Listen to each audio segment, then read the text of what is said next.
ಸ್ವಾತಂತ್ರ್ಯ ಹೋರಾಟಗಾರನ ಅಪಮಾನಿಸ್ತಕ್ಕಂಥದ್ದು ದೇಶದ್ರೋಹದ ಕೆಲಸ ಅಂತ ನಾನು ಹೇಳಲಿಕ್ಕೆ ಇಷ್ಟಪಡ್ತೇನೆ. ಪ್ರತಿ ಸಾರಿ ಪೂಂಜಾ ಅವರದು ಒಂದು ಚಾಲಿ ಈ ಒಂದು ಮತೀಯ ವಿಚಾರವನ್ನು ಕೆದಕ್ತಕ್ಕಂಥ ಪ್ರಯತ್ನ, ಮತೀಯ ಸೂಕ್ತ ಜಿಲ್ಲೆಯಲ್ಲಿ ಇಂಥ ನಡವಳಿಕೆಗಳು ಸರಿಯಲ್ಲ ಅನ್ನುವಂಥದ್ದನ್ನ ನಾನು ವೈಯಕ್ತಿಕವಾದ ಅಭಿಪ್ರಾಯ. ಸಾವರ್ಕರ್ನ ಬಗ್ಗೆ ನಮ್ಮ ಭಿನ್ನಾಭಿಪ್ರಾಯಗಳಿರುವ ಅವರ ವಿಚಾರಧಾರೆಗಳು ನಮ್ಮ ವಿಚಾರಧಾರೆ ಅಷ್ಟೇ, ನಮ್ಮ ಅದರ ಬಗ್ಗೆ ಮಾತ್ರ ಮಾತಾಡಬೇಕು. ಒಂದು ಸ್ವಾತಂತ್ರ್ಯವನ್ನು ಅಪಮಾನ ಮಾಡತಕ್ಕಂಥ ರೀತಿಯಲ್ಲಿ ಮಾತಾಡಲಿಲ್ಲ. ಹಿಂದೂಸ್ತಾನ ಭಾರತದಲ್ಲಿ ಸ್ವಾತಂತ್ರ್ಯ ಬಂದಿಲ್ಲ ಅನ್ನುವಂಥ ಮಾತನ್ನು ಹೇಳಿದ್ದಾರೆ. ಅದರ ಒಟ್ಟಿಗೆ ಚರಕದಿಂದ ಮಾತ್ರ ಸ್ವಾತಂತ್ರ್ಯ ಬಂದದ್ದಲ್ಲ ಅಂತ ನಮ್ಮ ದೇಶದ ಪ್ರಧಾನಮಂತ್ರಿ ವಿದೇಶದಲ್ಲಿ ಬಂದಂತ ಗಣ್ಯರನ್ನು ಗುಜರಾತಿ ಕರ್ಕೊಂಡು ಹೋಗ್ತಾರೆ, ಚರಕವನ್ನು ತೋರಿಸ್ತಾರೆ, ತೋರಿಸಿ ಹೆಗ್ಗಳಿಕೆಯ ಮಾತನ್ನ ಆಡ್ತಾರೆ.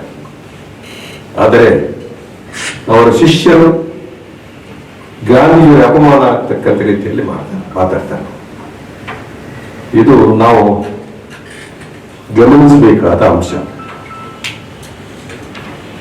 ವಿದೇಶದಲ್ಲಿ ಹೋದಾಗ ಪ್ರಧಾನಮಂತ್ರಿ ಹೇಳ್ತಾರೆ, ನಾನು ಗಾಂಧಿಯ ದೇಶದಿಂದ ಬಂದವ.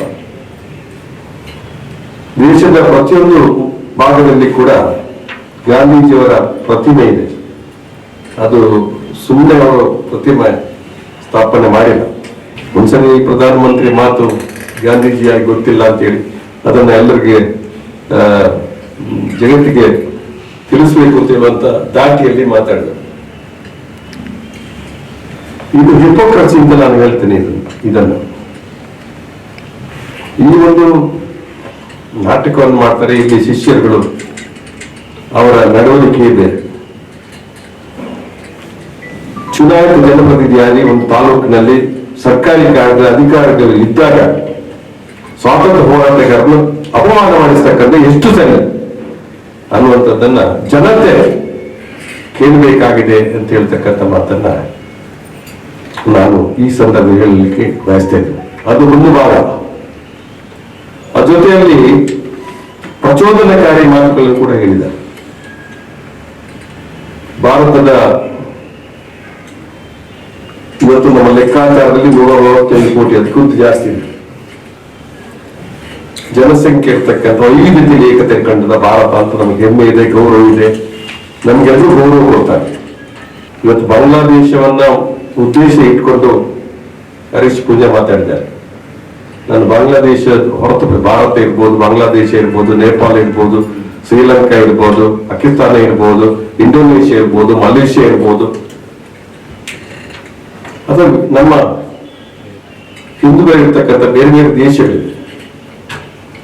ಅಲ್ಲಿಯ ಅಲ್ಪಸಂಖ್ಯಾತರ ಹಿತವನ್ನು ಕಾಪಾಡತಕ್ಕಂಥದ್ದು, ಬಹುಸಂಖ್ಯಾತರ ಆಡಳಿತ ಮಾಡತಕ್ಕಂಥವ್ರ ಹೊಣೆಗಾರಿಕೆ ಕೂಡ.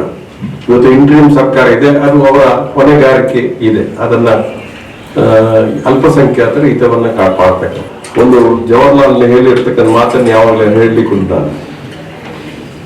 ಅಲ್ಪಸಂಖ್ಯಾತರ ಮತೀವಾದಿ ಆದ್ರೆ ಅವನ ಸಮುದಾಯಕ್ಕೆ ತೊಂದರೆ ಅಂತೆ, ಬಹುಸಂಖ್ಯಾತ ಮತೀವಾದರೆ ದೇಶಕ್ಕೆ ತೊಂದರೆ ಅಂತ ಹೇಳುವಂತ ಅಪಾಯ ಅಂತ. ಅಲ್ಪಸಂಖ್ಯಾತ ಮತೀವಾದಿ ಆದ್ರೆ ಅವನ ಅಲ್ಪಸಂಖ್ಯಾತ ಮತೀವಾದರೆ ಆದ್ರೆ ಅವನ ಸಮುದಾಯಕ್ಕೆ ಅಪಾಯ, ಬಹುಸಂಖ್ಯಾತ ಮತೀವಾದಿ ಆದ್ರೆ ದೇಶಕ್ಕೆ ಅಪಾಯ ಅಂತೇಳಿ. ಇದು ಎಲ್ಲ ದೇಶಕ್ಕೂ ಅನ್ವಯ ಆಗ್ತದೆ, ಭಾರತಕ್ಕೂ ಕೂಡ ಅನ್ವಯ ಆಗ್ತದೆ. ಅಂತ ಇದರಲ್ಲಿ ನಾವು ದ್ವೇಷವನ್ನ ಹರಡಿಸ್ತಕ್ಕಂಥ ಕೆಲಸವನ್ನ ನಾವು ಮಾಡಬಾರ್ದು. ನಮ್ಮ ದೇಶ 135 ಕೋಟಿ ಜನಸಂಖ್ಯೆ ಇರ್ತಕ್ಕಂಥ ದೇಶ. ಅದರಲ್ಲಿ 125 ಕೋಟಿ ಜನ ಹಿಂದೂಗಳೇ ಇದ್ದಾರೆ ಈ ದೇಶದಲ್ಲಿ. ಇದೊಂದು ನಿಮ್ಗೆ ಗೊತ್ತುಂಟ ನಾನು ತಿಳ್ಕೊಂಡಿದ್ದೇನೆ.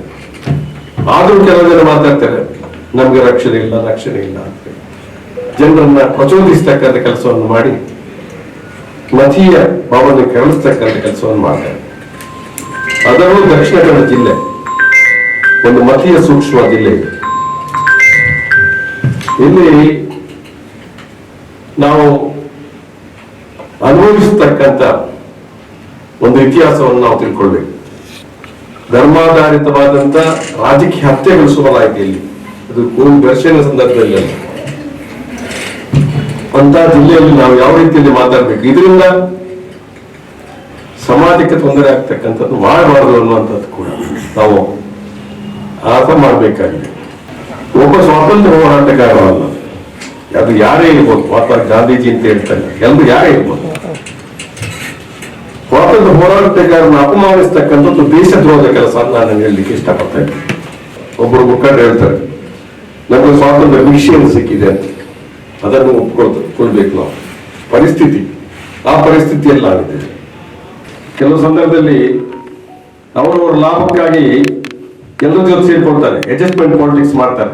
ಇಲ್ಲಿ ದಕ್ಷಿಣ ಕನ್ನಡ ಜಿಲ್ಲೆಯ ಒಂದು ಇದು ಬತ್ತಿಯ ಸೂಕ್ಷ್ಮ ಜಿಲ್ಲೆ, ಇಲ್ಲಿ ಅಂತ ಆಗಬಾರ್ದು ಅಂತ ಹೇಳುವಂತ ನನ್ನ ನಿರೀಕ್ಷೆ.